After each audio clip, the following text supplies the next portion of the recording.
Welcome to the In Her Financial Shoes podcast with me, Catherine Morgan, the podcast that helps you step into wealth. Deserve it, create it, grow it. Money, profit specifically, is not an event, it's a habit. Profit is an accumulation of small little wins that happen every day, every hour, not that just magically fall into your lap. So we need to put the habit in place today. Like, this isn't the life that I want to live. Like, this is not the path that I want to take. I want to be the master of my ship. I want to control my own destiny. Who were you before you were their partner, their mother, their colleague, their father? I'm passionate about helping you to feel confident to transform your relationship with money and take that next step. The question is, are you ready to be that wealthy woman? And remember, it's not about the money. Small steps, big wins. Let's go.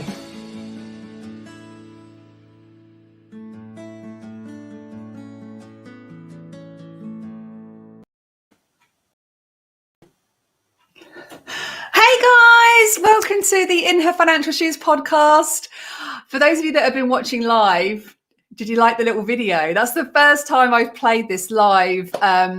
We had this video produced and I hope you like it. Like, it's a really cool way to introduce the show, specifically when we're doing this live. So I hope you enjoyed it. I'm really excited now. And today I'm here to talk to you about how to manage your business finances. And I've got a very special guest to introduce you to in a moment. But the first thing I want to ask you actually is, if you're listening to this live, I would really love it if you could let me know in the comments, what's the one thing that aggravates you about business banking? Because this is definitely one of the areas that I really struggled with when I first set up my business 4.5 years ago. Because I felt really quite lost in, like, where do I bank? Do I have a separate account? Do I just keep it on my personal accounts? And who do I open that account with?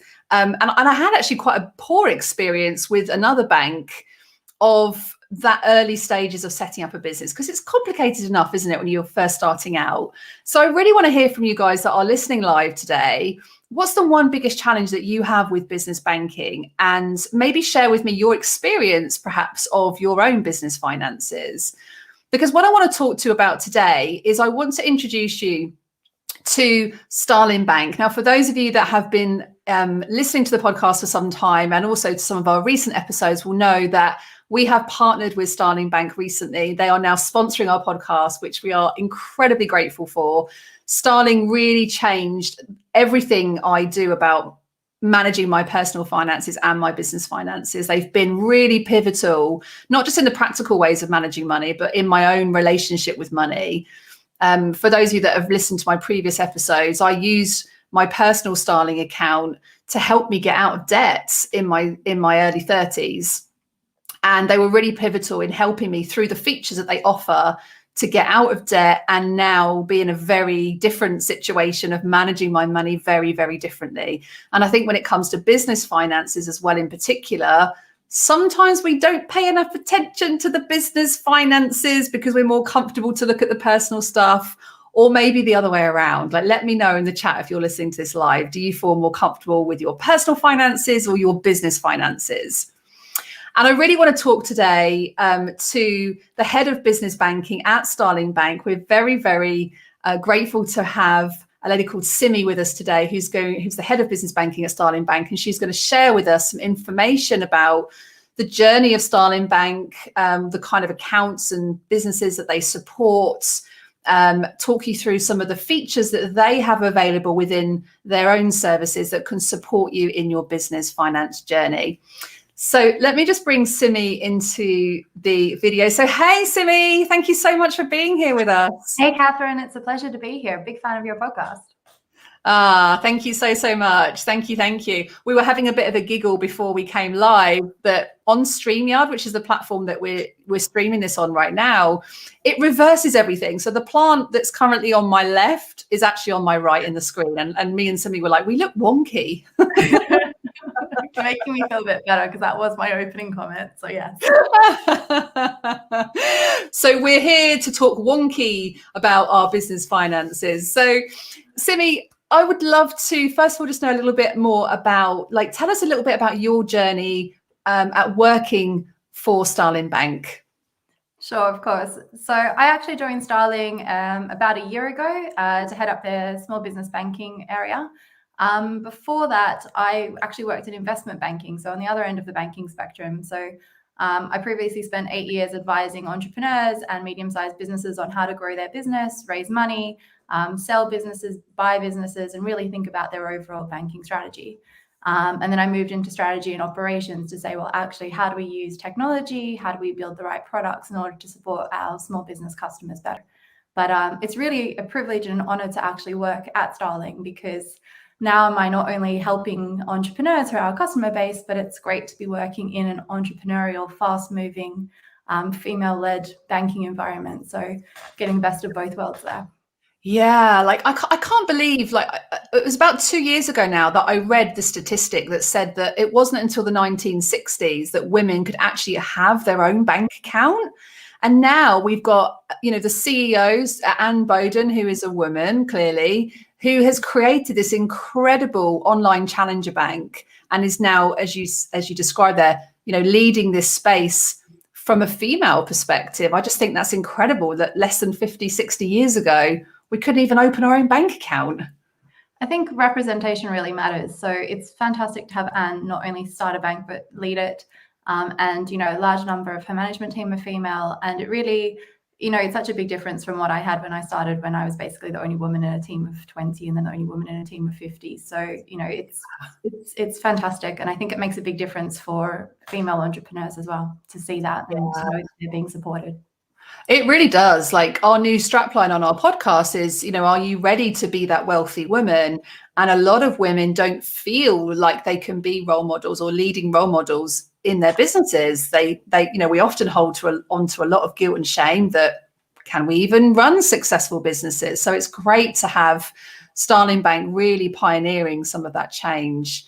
So Symmie, tell us a little bit about, when I talk about Starling Bank, refer to you as a online challenger bank. What does that actually mean, and how does that compare to a typical high street bank? So, I mean, we're trying to position ourselves not just as a challenger bank. We're trying to position ourselves as a real bank that happens to be just doing everything easier, fairer, better for you. There's probably two main differences. I think the first main difference is what you can see on the outside. So free accounts, no monthly fees. Easy, quick setup. We don't have branches. Everything is on your phone or online. Everything we do is, well, we like to think it's a lot easier and quicker to do, much more intuitive. And then the second thing is probably what you don't see, which is actually how we organize ourselves and how we think about the customer. So our entire organization is customer first. It's digital first. We've built all of our tech.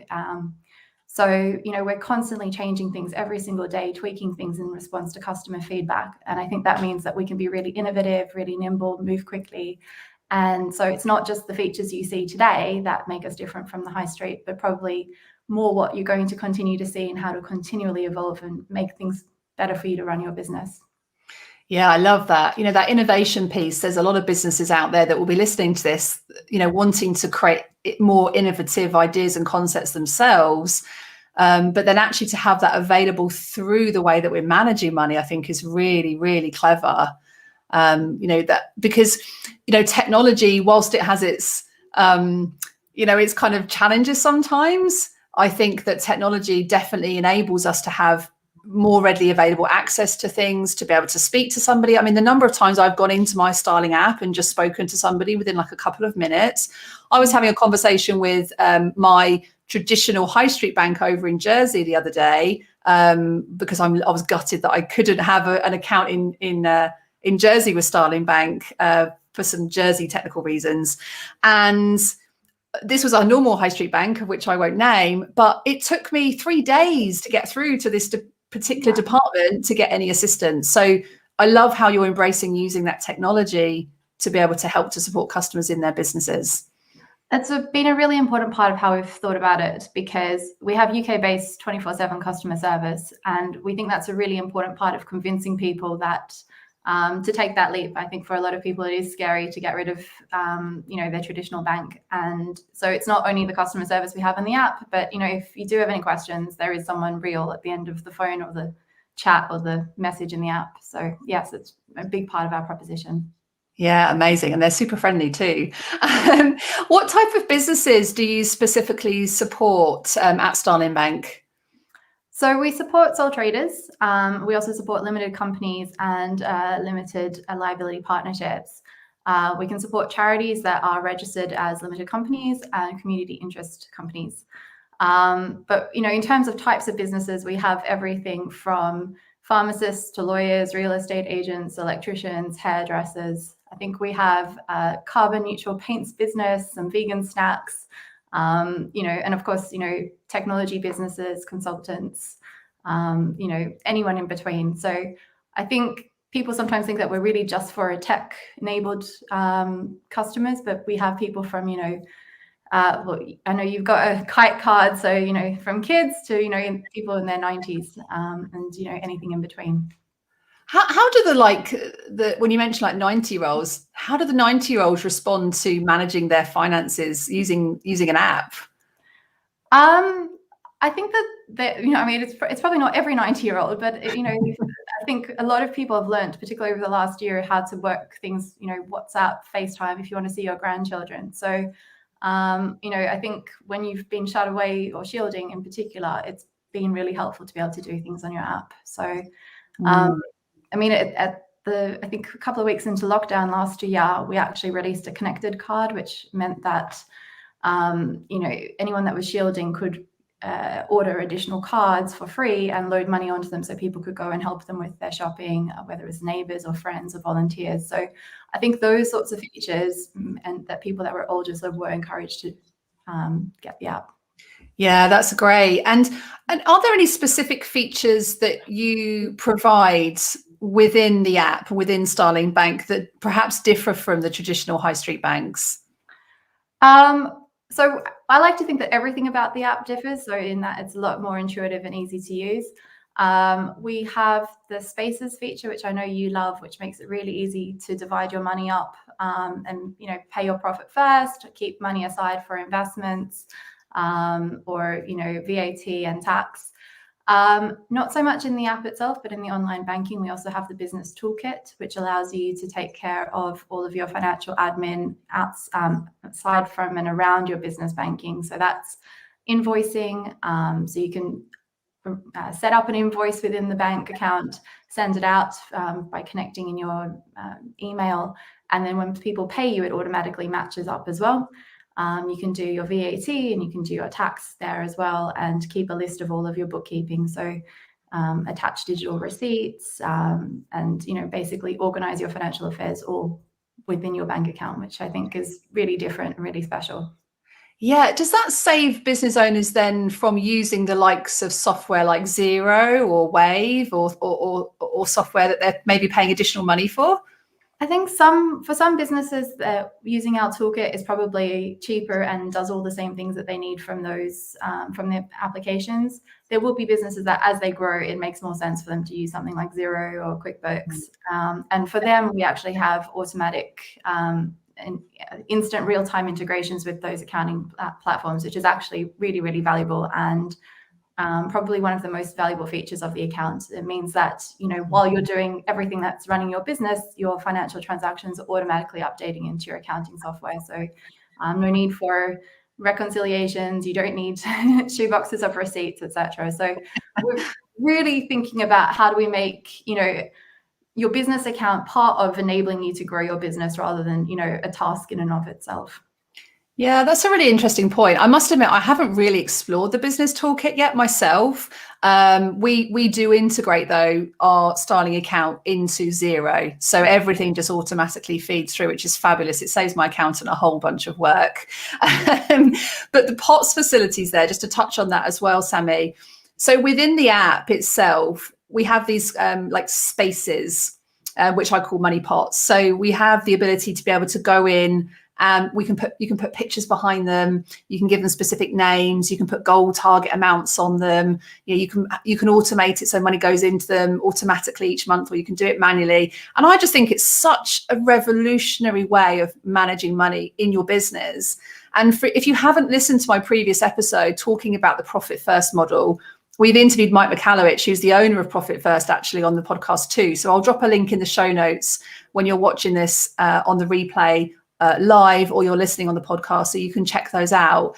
But the Profit First model for me is a game changer, because it forces us to forward think about, how much am I going to have to pay for VAT this month or this quarter? How much of it is going to be taken away for tax, and how much of it do I want to safeguard for profit?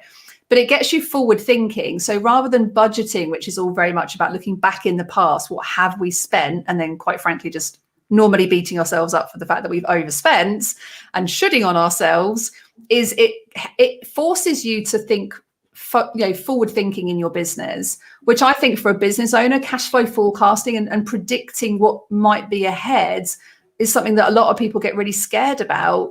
So in my pots, for example, anytime money comes in, straight away, and I do this daily, which is a bit excessive, I know, but I do this daily. Like, I put straight away 10% into my tax pot, 20% into my VAT pot, the rest goes into my profit pot, and I leave a floating balance in my main account to cover all my direct debits, etc. So that forces me to think about paying myself first, but also moving money aside for tax and VAT. So you don't get that scary notice at the end of the tax year when you've got this huge, great big tax bill to pay, or a small tax bill to pay. Either which forces business owners to then feel in a struggle mindset that I haven't got enough money to pay for the tax bill. So I just love how you pioneered, and I really do consider you guys to be complete pioneers in the whole way of mental accounting and the psychological side of money, and actually giving it so easily accessible to your business owners.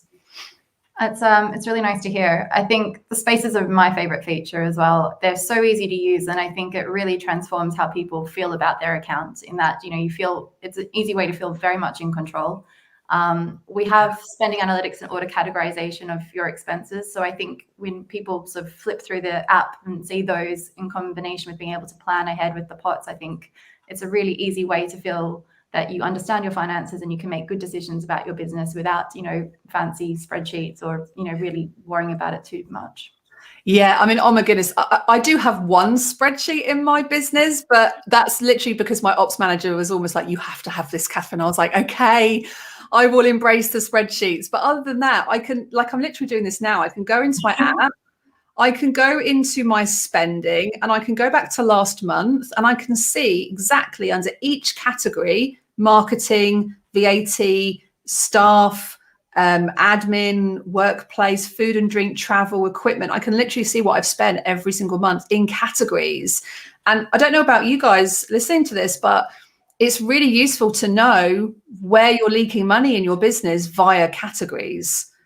So I know, for example, if I'm hemorrhaging right now, I don't know, let's say, let me have a quick look. Like, marketing was my highest spend last month. That's fine, because we're investing a lot in marketing right now. But if I'm looking at that and thinking, do you know what? Maybe there's a few coffees that have gone through there that maybe I could have saved, and that could have gone into my profit pot and be put towards a specific purpose, an extra holiday maybe, then it's really empowering to just have that information at your fingertips. I'm glad you like it. Very much so. So how does the application process work, Symmie? If somebody wanted to apply for a business account, how would they go about that? So everything's in app. So there will be two parts to that process. We will ask you as an individual to upload your ID and do a short video, and then we'll ask you questions about your business. We've put a lot of time in trying to make that process feel like you're talking to a person. So you'll be asked, please describe your business, and we'll ask for a little bit of evidence of, maybe your experience, what you've done previously, your trading activities and contracts. And if you're a startup, we'll ask you to sort of give us as much as you possibly can. So a business plan or evidence that you've done something similar before. And then you will have a person review it. You might be asked a few questions, and then hopefully very quickly you will get your account. Yeah, it's so easy. Like, I loved how you just very quickly said like a little video of yourself. Like some people will be like, what? Like, don't you have to queue up in a bank for like 16 hours to get an account opened? Like, it's so different, isn't it? Yeah, it's I think for a lot of people that's the moment where they realize how different their experience is going to be, because a lot of people assume that the way they've always done things is the way they're always going to have to do things. And like I said before, a lot of our time is spent challenging, well, why does this process happen? And why do we have to have you speak to a person for this? Or why do you have to go through all of these hoops and paperwork when actually is there a smarter, faster way to do it that actually gets the same outcome for the customer? And does that application process operate in the same way if somebody has an existing business bank account elsewhere and they want to move everything across to Starling? If they have an existing bank account elsewhere, they'll still have to go through the process of setting an account up with us. So we're a bank, there are certain requirements we have to do to make sure we understand who you are and what you do. But then we're a member of the current account switching scheme, which means it's very simple to then, once you've got an account open with us, essentially say switch everything from that previous bank across. So direct debit, standing orders, payees. I think it's 7 days. There's a guarantee that everything has to switch, and then voila, you have an account with us and it's fully functional. So yeah, so I think the CAS scheme is really, really helpful in terms of getting people comfortable to change accounts, because I think for a lot of people they've been with their account for years, and it's quite a big thing to decide to open a new account. And I think, the easy onboarding process helps you get over that hurdle. And then the fact that you've got that ability to switch everything really quickly is that also, again, takes away those obstacles and takes away that admin. Yeah, I'm so glad you mentioned about the current account switch service, because a lot of people think about switching their bank account and then just think it's going to be an absolute headache and a nightmare, and then it stops them from making that decision. So with that switch service now, you've got that 7-day guarantee, so it's just so easy then to consider moving your account from one bank to another. That reminds me as well about, there was a lady that I mentored and coached about 2 years ago now. I've just actually written about this in my book, and I remember her having this big fear of switching bank accounts because of actually her relationship with money was very much influenced by her mum and her grandmother. And it was her grandmother that actually set up her first bank account. So she felt this real allegiance and loyalty to the particular bank that this account had been set up under.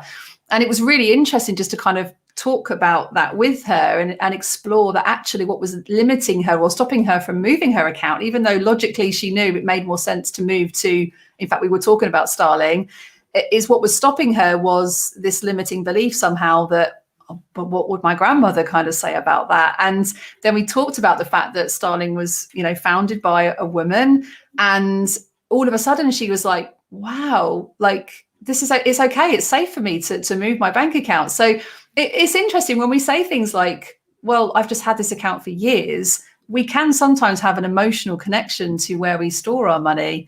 So I just thought I'd mention that, because sometimes we have to challenge those beliefs. Are they actually really true? Is it true that we have to keep our bank at the same place for the whole of our life? Or is this an opportunity for you to think about, well, what features and benefits do you get with your bank? Make a list of those. This will be your action step. Make a list of all the things, the benefits you're getting from your current bank, and question it. Is that valuable to me? Is it valuable for me now at the stage I'm at in my business? And as part of that then, Symmie, I know that one of the other features of Starling is the Starling Marketplace. And I think this is fabulous. Could you just tell us a little bit about what the Starling Marketplace looks like? Sure. So the marketplace just allows you to integrate the account with other products and services that you may be using to run your business successfully. So the main ones are obviously the accounting integrations, so QuickBooks, Xero, Free Agent. Other popular ones are point of sale payments, so Zettle and SumUp. So if you're running a retail business, it means that you're instantly getting those transaction information through the app. We also have things like integrations with Slack. So if you have a finance team, you can get notifications into the Slack channel. We have integrations with sort of insurance companies and legal firms, and just trying to think about what our business customers need from a more holistic perspective, and how can we be smart around using your current account to integrate with some of those other products and services. I did not know about the Slack integration. It's quite cool. So it'll just put notifications in. So if you need other people to be aware of those payments, they'll find out when you find out. So not just on your app. Does that give them just the information, or does it, without them having access to the bank account? They'll just say that the payments happened. They won't have access to the account. Just only directors can currently have access to the account, but it is something we're working on because we know as our customers grow that they do need teams to be able to access the account in a secure way. Oh, that's great. Well, that's good to know about what might be coming.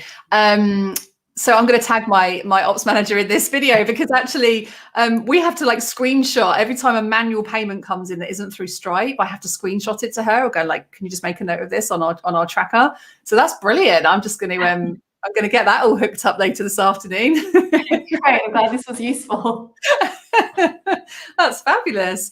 And finally then, Symmie, so if anyone's listening to this and they're interested to hear from the head of business banking with your experience and expertise, what tips would you leave our listeners with today that would sort of help small business owners in terms of managing their finances? So I think the main one is probably one you wouldn't expect from a business bank, and that is just be really clear about what purpose and your objectives of your business are beyond the financial. For us, the bank account is really there to enable you, and your finances are there really to enable you to achieve your objectives and your goals as a business. And if you take the time to think about what you're trying to achieve as a business, I think it's a lot easier to make those decisions about priorities, trade-offs. What pots do you set up in your account, for example? What do you want to spend on? If you know what you're trying to achieve beyond the financial. So I think that's probably my main one. But some more conventional tips would be around being organized. So, putting some good habits in, invoice immediately, check your account regularly, do things, similar times regularly over time. So like that bookkeeping feature in the Toolkit makes it easy for you to upload your receipts and manage your finances as a habit rather than, whenever you happen to look at the account. And then I think the last one would be one we've received from one of our customers, which is, try to find a network, other people to learn from. So whether that's people that you've worked with or met, or whether it's things like listening to podcasts. And we try to do that. We have a blog where we have some of our customers talking about how they use the account, what tips and tricks they have, and also some various features around, how to manage your finances better, probably more eloquently than what I've just given you now. So we're trying to provide a bit more of a network around our customer base on our website as well. So we do encourage people to check that out.